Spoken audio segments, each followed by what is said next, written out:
ফুল কত কিছুর সাক্ষী হয়ে থেকে যায়, তাই না? এই ফুলগুলো কিছু সূচনাতে, কিছু শেষে।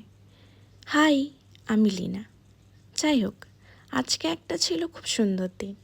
প্রথমে বাজারে গিয়ে সমস্ত প্রয়োজনীয় জিনিস কিনে এনে চলে আসি রান্নাঘরে। যখন প্রথম বাড়ি ছেড়েছিলাম, সামান্য ম্যাগিটাও করতে পারতাম না। ইভেন জল গরম করতেও ভয় লাগতো। ইন্ডাকশানটাও চালাতে পারতাম না। ওই আর কি, মধ্যবিত্ত ঘর তো।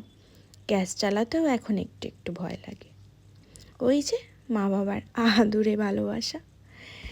যেদিন থেকে বাড়ি ছেড়েছি, নিজের রান্নার দায়িত্বটা নিজেই নিয়েছি। এনিওয়েজ, সেদিন নিজের পছন্দের চিকেন করেছিলাম, আরও অনেক কিছুই।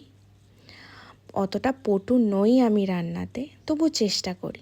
এই যে আমার হাতের ঘোরানো খুন্তি দেখেই বুঝতে পারবেন আপনারা। যাই হোক, সেদিন যেমন সমস্ত কিছু একটু আলু আলু হয়ে গেছিল। As a Bengali I am a aloo lover, কিন্তু যেন একটু বেশি বেশি, বুঝতে পারিনি। প্রথমে চিকেন, তারপরে একটু সবজি দিয়ে ডাল, তারপরে বেগুন ভাজা, আলু ভাজা, এই যে ঠিক করে ওল্টাতেই পারছি না। তারপরে করেছিলাম পায়েস। এই পায়েসটা আমাকে হস্টেলে একটা বন্ধু শিখিয়েছিল, থ্যাঙ্কস রে। তারপরে শেষে ভাত, তারপরে এই যে সমস্ত কিছু একসাথে সাজিয়েছি। পায়েস, মাংস, ডাল, আলুর দম, বেগুন ভাজা, আর শেষে একটা ছোট্ট ছবি।